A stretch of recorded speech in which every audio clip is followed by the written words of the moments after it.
Hey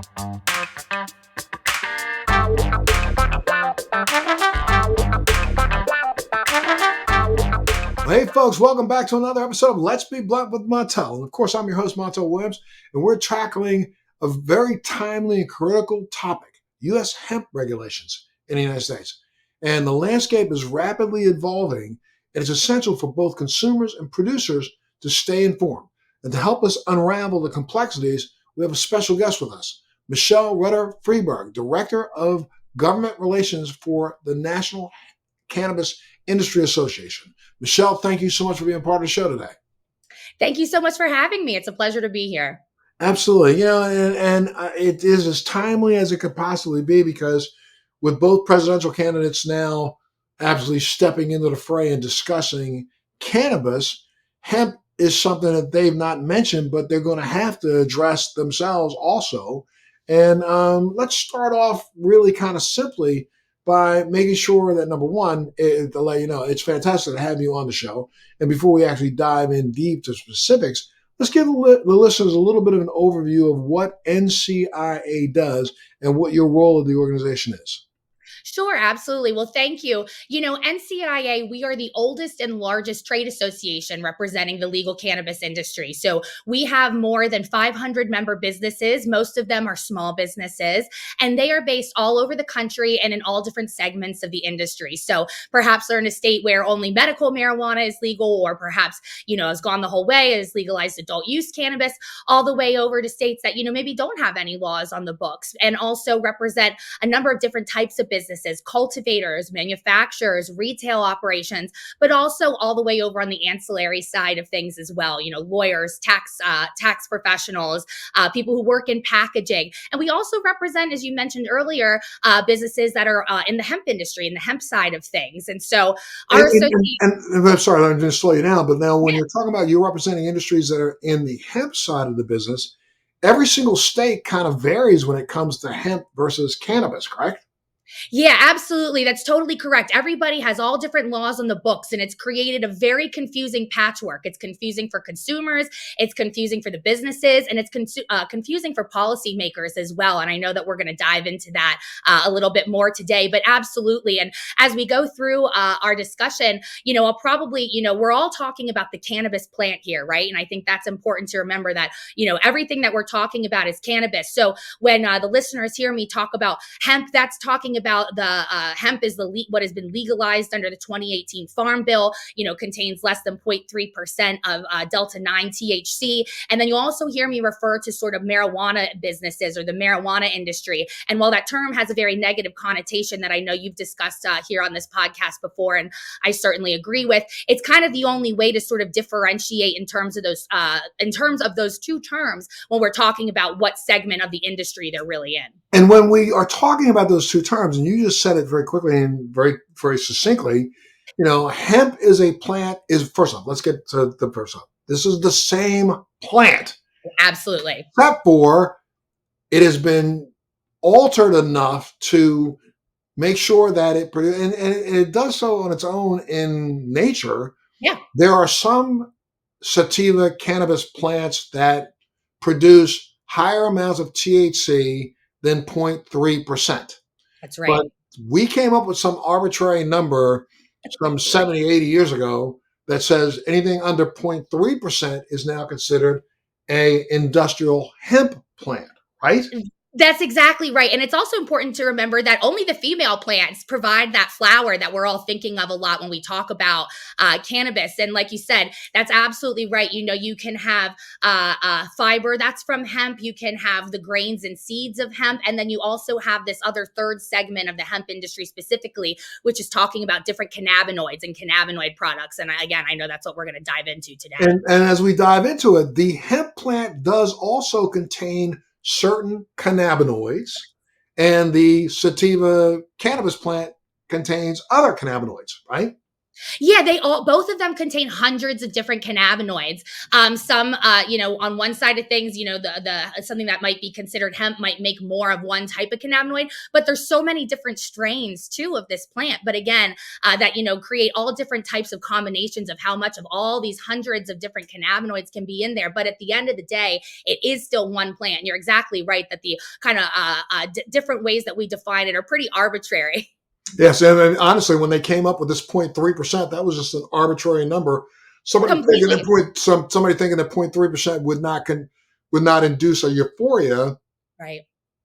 but everybody's endocannabinoid system is different. So for some people, this hemp plant, its basic hemp plant, could cause a euphoria for them. Correct? Correct. Yeah. And a lot of this also has to do with, when you're doing the testing, right? And the way a lot of policymakers or people, you'll hear them call it hot hemp, which essentially means that it's containing more than that 0.3%. And that's just Delta 9 THC. And I think it's important that we mention that too, because there, as we mentioned, are all different types of cannabinoids. There's Delta 8 THC, there's Delta 10, there's Delta 7, there's CBD, there's THCA, there's a whole number of different cannabinoids It here. goes on and on and on. You can get CBC, you can CBD, you can get CB, and all of them have acid versions of themselves. Right. THCA, And isomers, exactly. right. So it's really kind of a strange. The plant is a strange plant. However, the Farm Bill did allow for hemp to be grown, and then there's been these industrious growers who have decided that they can chemically change some of the other cannabinoids over to a chemical equivalent to a delta 9 Mhm. THC. And that's where we've started to run into issues all over America, correct? Yeah, absolutely. That's completely correct. And like we mentioned, most of the or a lot of these cannabinoids are naturally occurring in the cannabis plant, but they might not occur in levels high, haha, pun intended, high enough in order to intoxicate you or to provide the intended effect, whatever that may be. So as you mentioned, you have different people throughout both sides of the industry that are practicing synthesis or semi-synthesis and are taking CBD, for instance, and turning that into Delta 8 and then putting that into a product. So again, when I mentioned earlier that, what really matters is about what's in the end product that consumers are getting, not necessarily which plant it came from, because again, it's all the same plant, but whether it was originally derived from hemp or marijuana, what we need to be looking at is what that end product really has inside of it. And recently, I guess it was Governor Gavin Newsom is trying to pass a bill, or I don't know if it got passed, to actually ban any hemp-based THC Delta 9, thinking that all the Delta 9 would be a product that would be.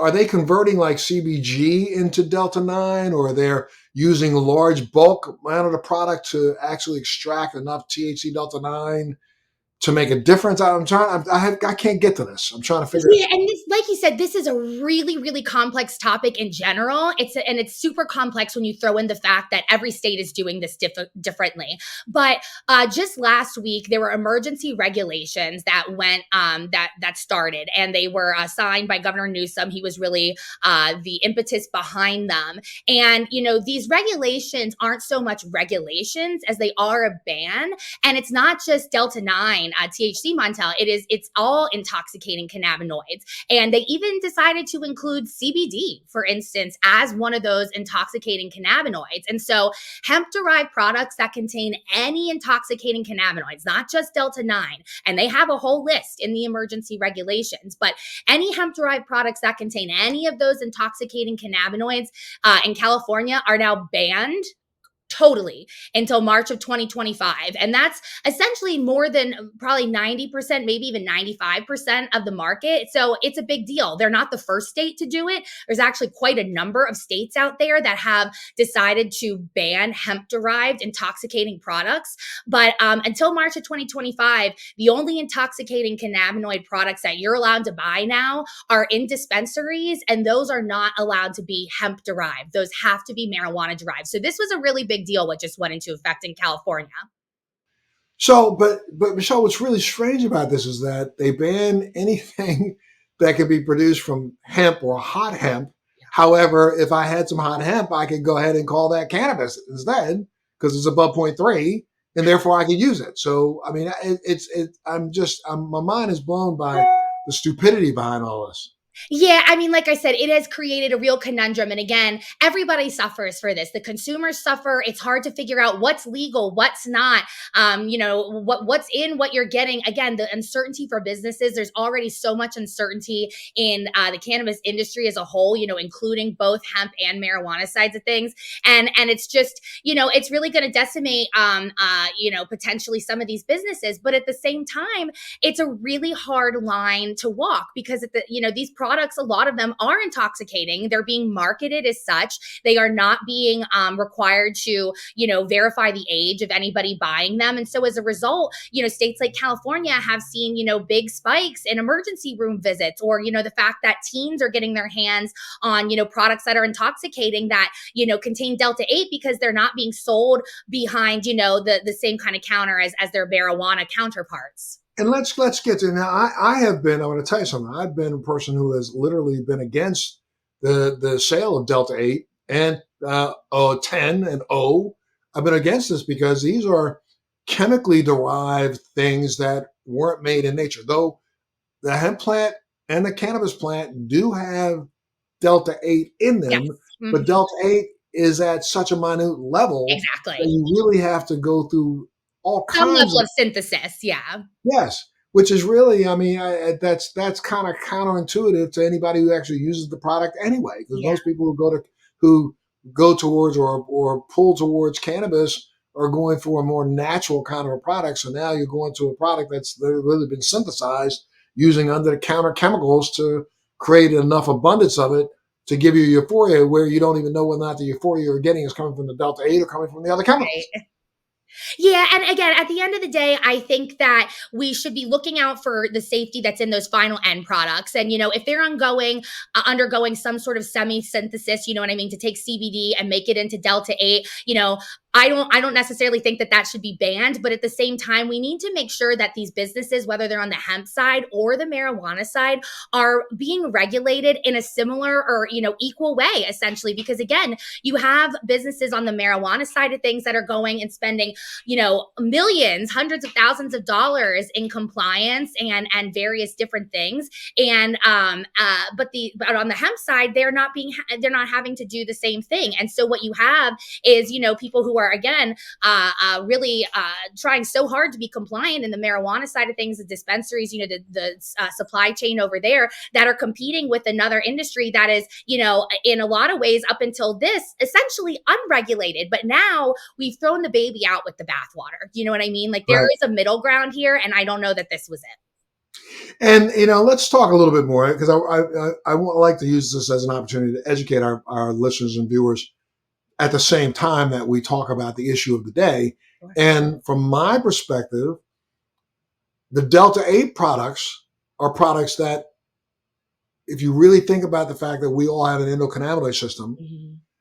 our endocannabinoid system wasn't set up to really recognize this in this abundance. Mm-hmm. So therefore, from my perspective, and I heard what you said, you're not against Delta 8, but I got to tell you, from my perspective, I kind of am. I mean, if the Delta 8 is a naturally occurring product that's in, let's say, flower that I get in a legal cannabis state, and I tested for Delta 8, I'm going to probably see it comes in at less than 0.01. I'm sorry, less than less than 0.1, and sometimes less than even 0.09. Yeah. So it's such a minute amount that your endocannabinoid system really doesn't recognize that the way it does Delta 9 truly from a real cannabis plant. Sure. And again, I'm not a scientist, I'm a lobbyist. And I think that, on some of these points that there is a lot of agreeing to disagree, whether that's between people or policymakers. But I think that what this conversation, even between just you and I, is very indicative of is it's sort of a microcosm of what is happening again inside the cannabis industry right now, right? Like I was saying earlier, you have the sort of hemp businesses, you have the marijuana businesses, and we need to remember that this is one plant and that we can come up with regulations that are good for business, good for public health, good for consumers, that also do not pit these businesses against each other. Because right now that's what's happening. And it is opening up the door for prohibitionists and our opposition to come in and use this as a way to reinstate prohibition. And I'm seeing that certainly in Washington to some degree. So now this law that was passed in California has a end date to it, which is really weird to me, right? Why Yeah, would these they? emergency regulations, so it's clear they're not technically a law. They are emergency regulations, so slightly different there. And yes, they are set to expire in March of next year as of right now. Of course, I'm sure that they can extend those. And they're supposed to be using that time between now and then, I think, to sort of come up with what is the plan after this, right? Are these hemp-derived intoxicating products going to be sold in dispensaries only? Are they going to, do something with the licensing structure in California?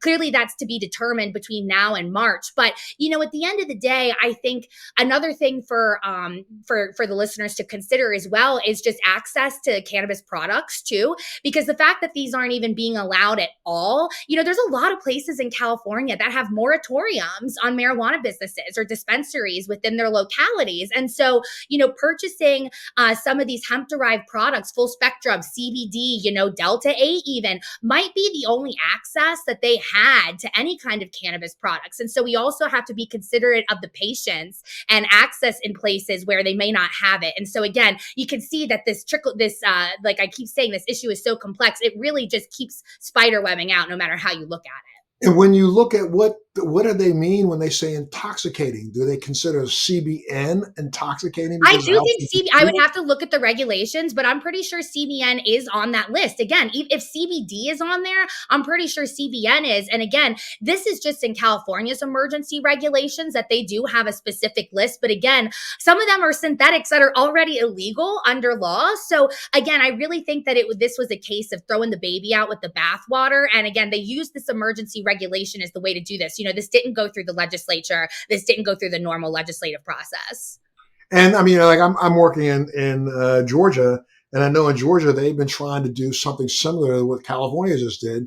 Because down there it's almost like the Wild Wild West. You can go to a local gas station and pick up Yeah. products that have Delta 8, 10, O, CBN, CBG. They don't know what they're doing down there. They're just kind of like pumping out hemp based products. Yeah, I mean, there have been over 90. I mean, by today, I think I wrote this number down a couple days ago, but, there have been over 90 regulatory proposals introduced in the state legislatures this year alone that's talking about hemp derived products. There's more than a dozen states that already prohibit hemp derived cannabinoids to certain degrees. There's another more than a dozen that are considering similar proposals this legislative session. So, like you said, a lot of the states are really looking at this.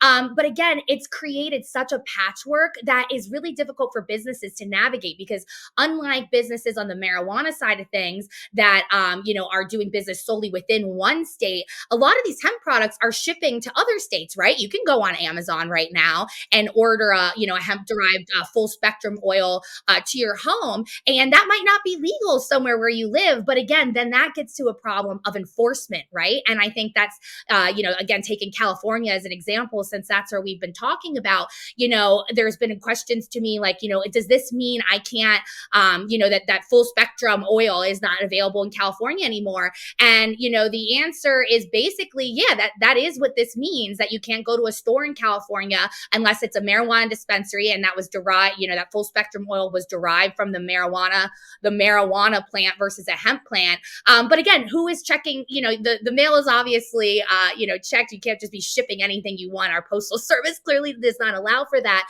But, you think about if I live in California and I go on Amazon and I order full spectrum, oil to my house, you're probably going to be able to get it. And that is not to mean that I endorse that, but it's just an example of, again, how this is creating a huge loophole. And that's really how this all started, was through that loophole in the Farm Bill. Well, I mean, but for 100% complete disclosure, I have a hemp-based CBD product that is already I've already had one in the marketplace. I'm about to launch another one, and I do have a full spectrum product that's going to go in the marketplace. But now that means that I'm going to have to be worried about whether or not I can ship that into California or not. And I mean, the amount of THC that might be present, even if you did one of the best testings you could probably do, is going to Yeah. be well below 0.001%. Yep. So, And but I that's have in to one worry about that test. Who point knows zero zero one. And that's what one test says too. That opens up, we could do a whole nother, I'm sure you probably have done a podcast about testing, you know what I mean? Right. And the results that you get. So while one test might tell you, no, there's no detectable THC, it's 0.0000. Yeah, you tested at another lab and it comes up, like you said, 0.001. And that's, again, that's not okay now under their state law. And then also the fact that other minor cannabinoids exist, and as far as hard, depending on the quality of the testing, you may not know. I may not, even in the products that I have, I might not even know that it has CBC, it Right. has a certain amount of CBG. It's going to have other minor cannabinoids in there, and who's to say someone says that CBG is intoxicating? I don't think it is. It Right. hasn't been proven to be, but somebody can arbitrarily say that, yeah, if you had a certain amount of CBG, there would be an intoxicating effect because CBG does turn into CBD and THC. It's Right. so crazy. How do you figure this out? Right. Well, I mean, it's almost impossible. And when we started off talking about NCIA and our association, my job, I'm the director of government relations at the association. So I'm based here. I live in Washington D.C. and I'm a lobbyist. I'm a registered lobbyist, and I lobby Congress. So I really focus on the federal level and not necessarily what's happening in all the states. We have a number of state associations that we work with.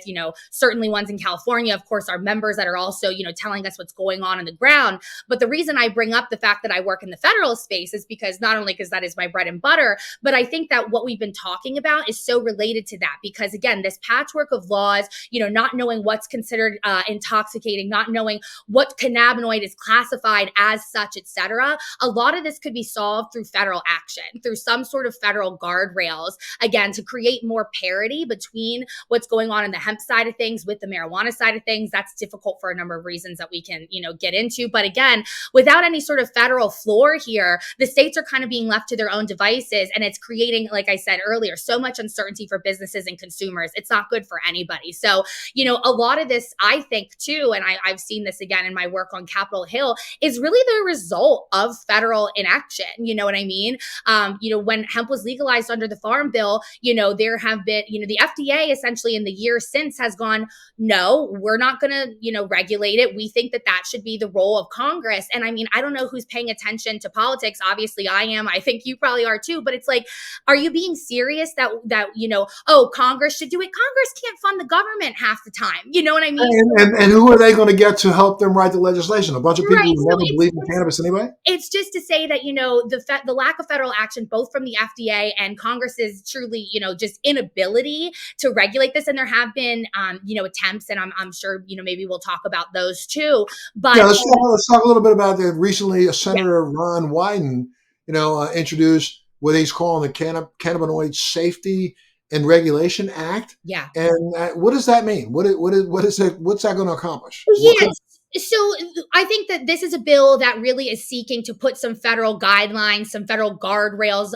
around what's going on in the state level so that we don't have such a patchwork like we do right now. So this bill, the Cannabinoid Safety and Regulation Act, or CSRA, however we want to call it, it establishes a new regulatory regime for those hemp-derived consumer products. So rather than just implementing a ban, like the California emergency regulations that we were just talking about, this bill is looking to implement regulations. And so it's only looking at the federal level for the most part. It does not preempt state law. So like, again, for instance, a lot of states have already taken regulatory or legislative action to prohibit a lot or regulate, some hemp-derived cannabinoid products. And this legislation does respect their rights to do so. But at the same time, it's providing a federal floor so that they make sure that there's like significant and consistent regulation for these products across the country. And so, for instance, it sets a federal age limit for 21 for intoxicating cannabinoids, and it does set a manufacturing and testing control processes so that all of these products across the country, we know they're being tested for the same thing over and over and over again, so that you don't have to worry if you live in one state, oh, well, my state tests for arsenic, but the other state where this was produced doesn't. So it gives a lot more clarity to both consumers and producers in terms of of what's expected of them from a regulatory landscape. But since the research has not even caught up yet, and I'm Yeah. trying to figure out where's the the Fed going to come up with research that says that we know that CBC is intoxicating? No, it's not. Yeah, You know, and if there you're Right. gonna- And again, I think that that is a little open for debate. This is kind of the first bill of its kind. I think that its intent is good, but it still needs to try to catch up with the science some. And so, our association is still having those discussions, even though the bill has been introduced. We have concerns, like you just said, literally, how are you defining intoxicating? Is it because it's an antagonist to the CB1 and the CB2 receptors? Well, what about something like they listed THCV in there as intoxicating, but that's at a much lower level than some other cannabinoids. So again, what is the term? What do they mean when they say right, intoxicating? exactly, Yeah. and that's something we're still trying to work with them on. But again, this bill, to be frank, it's not going to pass this session. This is, like we mentioned, there's only 2 months, 3 months left in the calendar year. There's even less, very very few legislative days left, between now the election, even during the lame duck session moving forward. So I think this bill is a good starting point in terms of a conversation starter on Capitol Hill. But like you said, we still need a lot of the science to catch up here with I mean, all members. being a lobbyist on Capitol Hill. I mean, what is? It's so funny to me, but I think that we as an industry have been doing ourselves a disservice because there's not enough of you in Capitol Hill. There's not enough lobbyists down there. But I mean, what other things are being lobbied at the same time when it comes to cannabis itself on Capitol Hill? Yeah, well, there's a lot of other things. So, on flipping gears from the hemp side of things, there's the Safe Banking Act, which is a piece of legislation that I've been working on since I started the association a decade ago this month, actually. If you told me 10 years ago when I started that we would still be talking about access to banking and financial services for the industry, I would have thought you were kidding. There's talk, of course, about descheduling marijuana, right? There's been bills that have been proposed to remove marijuana from the Controlled Substances Act entirely, and regulate it more akin to something like alcohol. But, getting back to the hemp side of things, there's a bill that was just recently reintroduced by Senator Rand Paul out of Kentucky. It's called his Hemp Act, and it's called the Hemp Economic Mobilization Plan. And that would amend the definition of hemp and take it from 0.3% THC, being that legal threshold, to 1% for interest. So there's stuff like that. There's also still a lot of discussion, of course, in Washington about the rescheduling process and what that's going to mean. Of course, that's happening more on the administrative side of things with the DEA and various federal agencies versus Congress. But And there's that is right now. That's still on track right now to at least. Does the DEA have to give out some sort of a ruling by what, December 6th or something? No, they don't, as a matter of fact, unfortunately. I wish the answer was yes. So the latest on this, and listeners will have to remember that by the time you hear this, things might have changed, disclaimer. But as of right now, the most recent news on that is that the DEA said about a month ago that they would be having a hearing on December the 2nd, an administrative law judge hearing, where they're going to call on witnesses. It's very unclear how many there will be, if they will be pro-cannabis, if they will be anti-cannabis, et cetera, what that will look like, but that there will be a hearing on December the 2nd to talk about that proposed rule, about the potential rescheduling of marijuana. And they were No timeline that they're held by. this was already supposed to have been done, correct? Because there was a 60-day period of time where Well, anybody had their input, and then so that there was closed. a 60-day public comment period, and that ended, I think it was on July 22nd. So this process is even longer than that. So there were about 43,000 comments that were submitted during that 60-day public comment period. Our association, of course, submitted our feedback on that. And then it could have gone a few ways since then. And so they could have just taken the public comments and then taken a look at those and issued the final rule as they would, as they'd like it. Or they could ask for this hearing to garner more and gather more information. And that's the route they decide to go. So that'll be December 2nd. No idea how long that hearing will take. Of course, that's getting into the holiday season. Don't know. These hearings can take weeks at sometimes, though. So unclear if that will even, when that will be wrapped up by. And then, of course, the DEA will have to take all the information that they got from that hearing before they decide to make that final rule. But it doesn't say, you have 30 days after the hearing ends or 60 days. It could be in January, it could be in February, it could be longer. So it's a lot of still uncertainty on that front. And I mean, how do you see all this uncertainty playing out when it comes to either large or small producers of hemp in America. I mean, those who don't have a lot of money, they can't like destroy an entire crop and say, let's wait until they make a decision to grow our next one. I mean, you're putting the business in handcuffs. Yeah, they are. I mean, whether you're on the hemp or the marijuana side of things, the one thing that you've gotten from the federal government, for as long as you've the industry, as we know it, or the last 10 years at least that I can speak to, has been that you can expect uncertainty, and it's really unfortunate. It really impacts small businesses, the businesses that I represent, for the most part, or the most deeply, because it's expensive to deal with this regulatory uncertainty. It's incredibly hard already to be compliant and be abide by some of these stringent regulations. But it's really unfortunate because, again, you have businesses that don't have the same access to capital, that are subject to section of the tax code 280E that is incredibly punitive. Now that's only on the marijuana side of things, not the hemp side of things. But at the end of the day, regulatory uncertainty is just creating consolidation and causing businesses to close entirely, and it's terrible. I'm glad you pointed out the difference in the 280E between marijuana and hemp, Yeah. though some states, and the bankers in states seem to put them all in the same category. So technically, right now, if you're in the hemp business, you should be able to bank. But in Yeah. some places, I've heard that you're not allowed to. Yeah, that's so true. I hear the same thing. Because bankers are really not in the business of testing your hemp to see if it's actually hemp or if it is marijuana. And again, when you have that arbitrary number. And so as a result, you have a lot of banks and financial institutions that have decided it's a lot easier for us just not to deal with this. And also because for them, on the flip side, it's an incredibly high compliance cost for the financial institutions as well. And especially when you consider that there's a lot of credit unions, smaller independent community banks that are trying to step into this space. But again, the cost of compliance on those financial institutions and filing all the different suspicious activity reports, or SARs as they're often referred to, is really, really high. But you're totally right. Hi, there it is, the pun again. But you're completely right, that is why something like the Safe Banking Act is so needed, because even though hemp is legal, we still have hemp businesses that cannot access the same financial services that any other small business would be able to be. And that farm bill was more than 5 years ago at this point. So there's really no Well, excuse. don't you think that some of this is really honestly incumbent upon our industry to try to figure this out, in a sense of we still don't really have a national trade organization of Well, you substance? do. You do. I'm Yeah. sitting right here. But the thing is that people have to be engaged. And I think that, like I mentioned earlier, for many, many years, people have been frustrated by the lack of federal action. And I understand that as somebody who has been doing this for 10 years.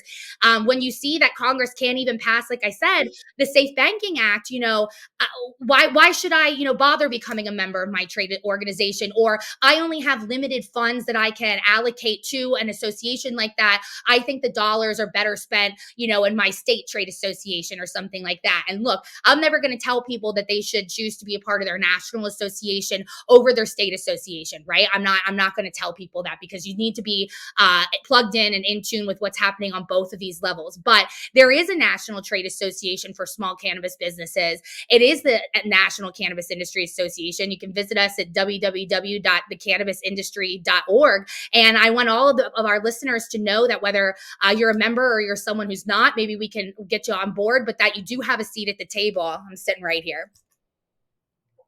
And again, make sure they do your pitch a little bit more if you want. I mean, NCIA is playing the role in assisting businesses on how to navigate this. But and in the conversations that I've been having, I'm working in the business in most Massachusetts and also in Georgia. I don't hear NCIA come up.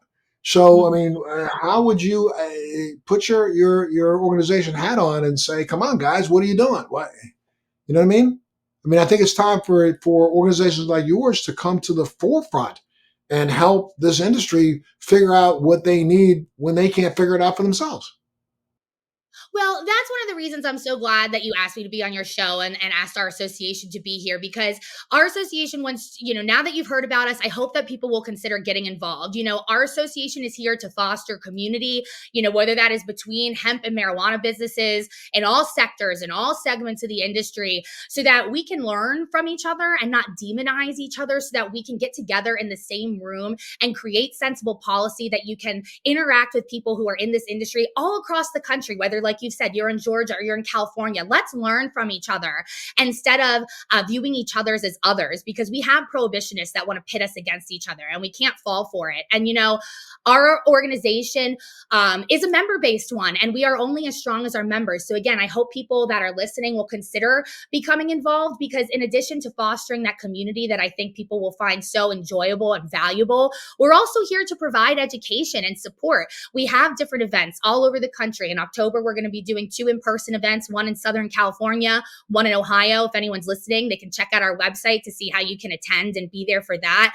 But one of the other things that I want to make sure everybody knows is that you too can lobby your government. It's in your First Amendment rights that you have the right to petition the government. And that's my job as a lobbyist every day.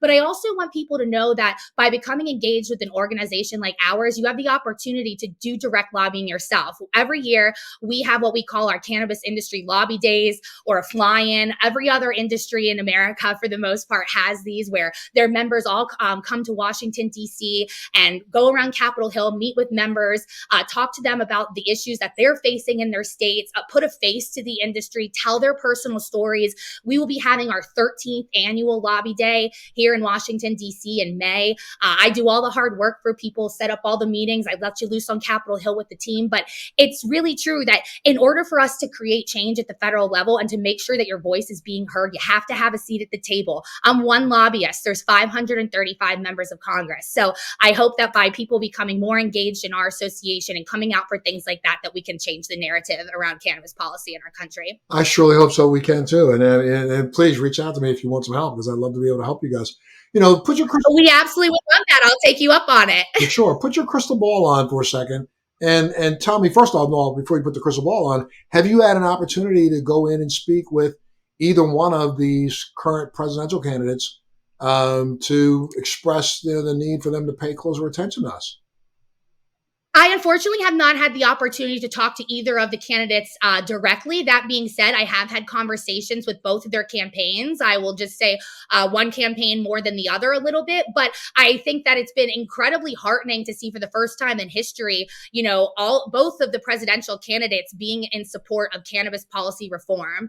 Vice President Harris was just on a podcast over the weekend where it was the first time since she got the nomination where she reiterated her support for legalizing marijuana, legalizing cannabis, period, saying that nobody should be in jail for this. She said that many, many times. She's been on the record as such during her time as senator.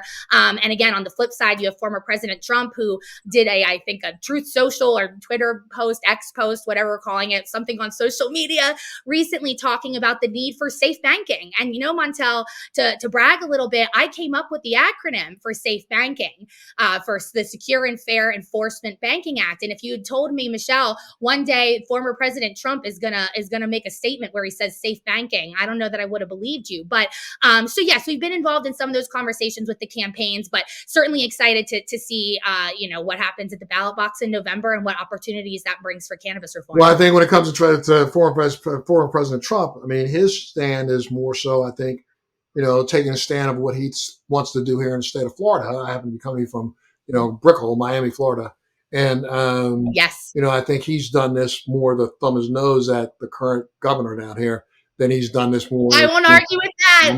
I won't argue with that. I'm just saying that, so I don't know how big of a real supporter he is.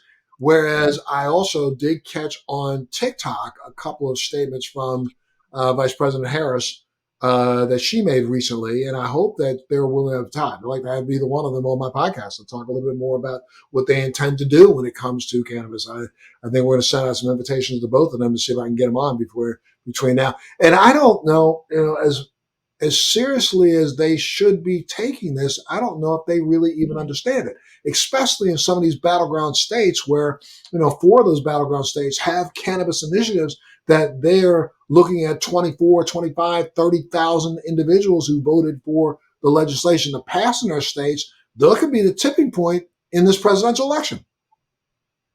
Yeah, it's always been really interesting to see over all the years that I've been involved with reform how having cannabis at the ballot box really impacts what the results of said election are, whether that's federal candidates or state, governor, et cetera, et cetera. So I completely agree.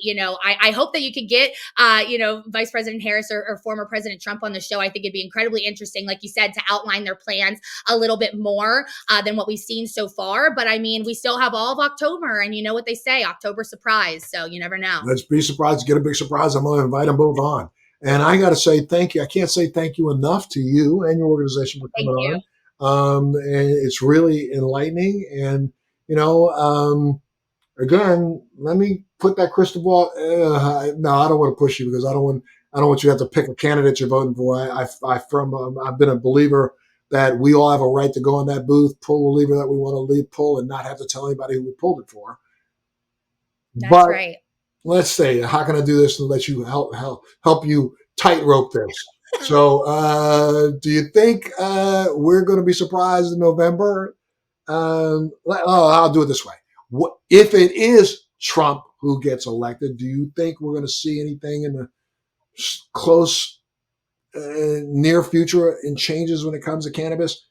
Or do you think? I think my personal on this is I think that he's just saying this because he wants votes. And the smarter one who understands, the more you talk about cannabis, it could be the deciding factor in your election.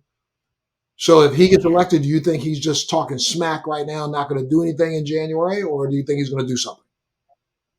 Well, it's hard to say with the former president because, no matter whether you support him or you don't, I think that most of us can agree that sometimes he can be a bit inconsistent in what he says. And sometimes he says one thing one day and the opposite the next. That being said, in that social media post from a few weeks back, like I mentioned earlier, he did state specifically that he would allow for the rescheduling process to continue on because, as I mentioned earlier, we're expecting that final rule probably not to be issued at least until the new year, and we'll see when that is. But of course, swearing in day being mid-January. So, he said that he's not going to stop that process. But that being said, you also have to be, and we all also have to be cognizant of the fact that it was former President Trump's Attorney General, Jeff Sessions, who was the one who rescinded the Cole memo a number of years ago and the guidance that provided for the marijuana industry, for the cannabis industry. So I think it's a little bit hard to say because he can be a little bit unpredictable at times. But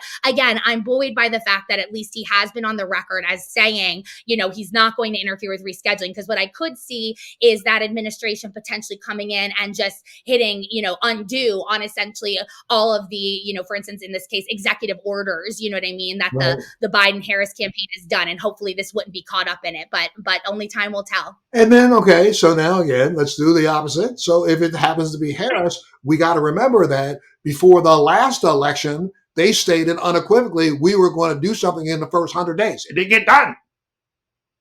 It did not get done. Well, the process will still be ongoing. Vice President Harris has gone a lot further than her boss, than President Biden, in terms, like I said earlier, of her support for full out legalization. She wasn't on the podcast and hasn't been on the record as saying, I'm in support of Schedule 3. She said, I'm in support of legalizing, which would mean descheduling marijuana entirely. So, I believe that, if she was elected, I think that this process would continue to play out. I think that would then entail us getting a final rule that recommends Schedule 3. After that, I think it's a little more up in the air. Obviously, as president, she could initiate this process all over again, you know what I mean? And say, I want the DEA and HHS to look at removing it entirely versus right now where it says looking at Schedule 3. She could also use her position and her administration's position to further pressure Congress to do something like that, which I think, again, is a little bit more unclear, especially in terms of, we certainly don't know how either chamber is, going to shake out in terms of who has the majority there and by how much. So that's looking a little bit too far down the crystal ball.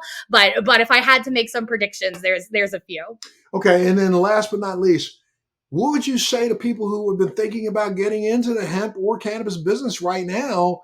When it comes to compliance with regulations, this is kind of like just a quagmire. So, would you recommend people hold, wait a little bit, figure out the landscape a little bit better, or would you say no, go ahead and get in and just get busy working as hard as you can to Well, go yeah, ahead? I think that there's a lot of different factors there, right? I don't know in this hypothetical where someone is based, like you mentioned, which segment or sector in the industry. Are you in the hemp side or the marijuana side? Are you in, an ancillary capacity that's supporting the industry, or are you going to be, directly involved in terms of being a cultivator or a retail operation? So, in order for me to say, do I think you should hold off or jump 2 feet in? It's a little hard to say without knowing all of that. But no matter what the answer to any of that is, I think that the piece of advice that I would give people is, number one, to do your research. Do your research. When you're tired of doing your research, do some more. That's in the form of Google. Go out, talk to people, go to events like ours, talk to people who are already in the industry, go to conferences that are being held towards you. Again, talk to other people who have already been doing this. Make sure, I've talked to people who, when they got involved, they didn't know what 280E was. And it's not because they're stupid people, but it's just because there are things that are so unique to this industry that you wouldn't even think to look up, that you need to make sure that you're doing your research. And I would also say to make sure that you are dedicated to this and that you really, really are going to follow this through, and that you want to be, and that you must be resilient, because no matter whether you're on the hemp side or the marijuana side of things, this industry is not for the weak-hearted. It is something that requires tenacity and dedication. And I think that we are so lucky that we are an industry that has that dedication from so many people, that remembers, like we said, that this is one plant, that this was born out of patients' needs, that we cannot forget kind of where we came from as we do create this new industry. And so that would sort of be my 2 cents to anybody thinking about getting involved. And of course, to get involved with your associations, to get involved with associations like ours, to stay engaged, go to town hall meetings, talk to your policymakers, whether that's city council, the state house, Congress, again, through organizations like ours, or directly through things like our lobby days, but to make sure that you also are understanding what it is that's going on around you, so that you're not caught off guard. Well, I so much appreciate the fact that you remind everyone that this industry was built on the backs of people who were dragged out of their homes on gurneys with IVs. I remember this way back, in time, where this was really all about patients who literally took it Yeah, for the team just to move this initiative forward. absolutely. And dedication and tenacity, that's something, my girlfriend, you have no ifs, ands, or buts. And thank you for all the hard work that you continue to do. Thank you on behalf of all my listeners, for educating us today, bringing us up to speed. Keep us in mind in the future. We'd love to have you back so that we can continue to update as many people as we possibly can. I got to thank you so much for being a part of Let's Be Blunt with Montel today. I wish you well, wish your family well, take care of yourself, and keep working hard for us, okay? I will, absolutely. I'll take you up on some of that. Thank you so much for your time, Montel. Absolutely. Thank you so much. And I want to make sure you continue to tune in and keep us posted on what's going on. And if you can, while you're watching this, go ahead and hit that little subscribe button down there on the bottom. It does us a lot of good. And I want to thank you for being a part of this episode. Let's Be Blunt with Montel. Thanks for joining me on Let's Be Blunt with Montel. Please make sure you're subscribed and hit the bell to be notified when new episodes post each week. We'd love to hear your feedback also, so please send us your comments.